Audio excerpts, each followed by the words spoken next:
برنامج ونهار ترندنج يرحب بكم مشاهدينا. هو إطلالة على عالمكم الافتراضي نرصد لكم فيه تفاعلاتكم على أبرز الصور والفيديوهات المتداولة على الفيسبوك، يوتيوب، انستغرام وحتى تويتر. مشاهدينا اليوم جئناكم بموضوعين: الهاشتاج الأول كراد لإطفاء الحرائق، أم الهاشتاج الثاني 140 قفل للسحر. كالعادة مشاهدينا نستهل عدد اليوم بالهاشتاج الأول. صهيب سلطاني المخترع العشريني ابن ولاية المسيلة عرف بحبه للابتكار واختراعاته الفريدة من نوعها، ليعود هذه المرة من جديد في مشروع جديد وابتكار رائع، حيث تمكن بعد 3 أشهر من الاجتهاد والعمل في تصميم ابتكار يعتبر الأول من نوعه أو الأول من نوعه إفريقيا، وهو عبارة عن تكنولوجيا حديثة أقول في صنع كرات لإطفاء الحرائق، حيث نشر صهيب سلطاني على صفحته بالفيسبوك منشورا بعد انتهاء من هذا المشروع، كتب فيه: بسم الله الرحمن الرحيم، الحمد لله، اليوم وبعد عمل قرابة 3 أشهر من العمل والاجتهاد نجحت رسميا في تصميم ابتكاري الذي يعتبر هذه المرة التصنيع الجزائري الأول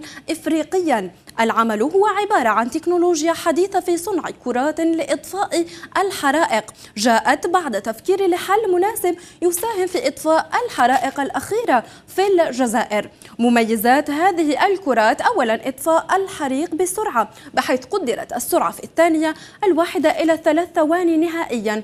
الميزة الثانية مشاهدينا يمتد بعد الإطفاء إلى 6 أمتار. أما الميزة الثالثة خفيفة الوزن وتوضع في الأماكن التي تتواجد بها الحرائق مثل العدادات الكهربائية وأماكن الطبخ في المنزل. وأضاف: المشروع سأطوره ليصبح أكبر ويصبح التحكم فيه عن بعد إن شاء الله. وفي الختام كتب: الابتكار يحتاج إلى التمويل بسرعة ليكون المساهم الأول في إطفاء الحرائق وعونا لرجال الحماية المدنية، فلهذا نوجه النداء ابتداء من اليوم إلى السلطات المحلية للالتفاف حول المشروع. مشاهدينا نترككم تتابعونه في هذا الفيديو الذي انتشر على مواقع التواصل الاجتماعي وصنع الحدث، ثم نعود إلى التعليقات. مشاهدينا هذا المشروع لقى ترحيبا من قبل رواد مواقع التواصل الاجتماعي وعلقوا عليه كالتالي: جمال يقول: ما شاء الله، ربي يوفقه وتحقق كل ما تصبو إليه من نجاحات، حفظك الله ورعاك. وفي تعليق آخر من عبير تقول: ما شاء الله تبارك الرحمن على زميلي المبدع، كل التوفيق والنجاح لك، نتمنى الدعم في أقرب فرصة إن شاء الله، مشروع جد ممتاز للدولة ولجميع الشعوب. وفي تعليق مهدي علق: ما شاء الله تبارك الرحمن عليك، ربي يوفقك بالمزيد من النجاحات الأخرى إن شاء الله ويعطيك ما تتمنى، وإن شاء الله يعطيك ليرضيك يا رب. في تعليق أكرم الذي قال: كل التوفيق والنجاح لك أخي، شاب طموح، نتمنى أن تجد آذان صاغية. وفي تعليق كمال قال: مبروك عليكم وعلى الجزائر، هذا النجاح والابتكار الفريد من نوعه، نتمنى من مسؤولي البلاد أن يلتفوا حولك ويوفروا لك كل الإمكانيات لتطوير المشروع أكثر. وفي تعليق صلاح قال: ما شاء الله تبارك الله عليه، وفقه الله وسدده ويسر له طريقه وجعله قدوة للشباب في الاختراع والإبداع.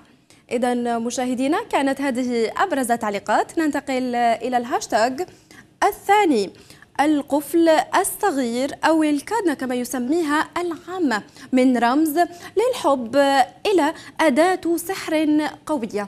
مشاهدينا من منا لم يسمع بأخبار العثور على كادنات مدفونة في المقابر، لا تغلق علبة أو خزنة أقول، بل صور لشابات وشباب وزوجات وحتى أطفال أبرياء، لكل منه قصة معينة، بطلها الوحيد هذا القفل نحاسي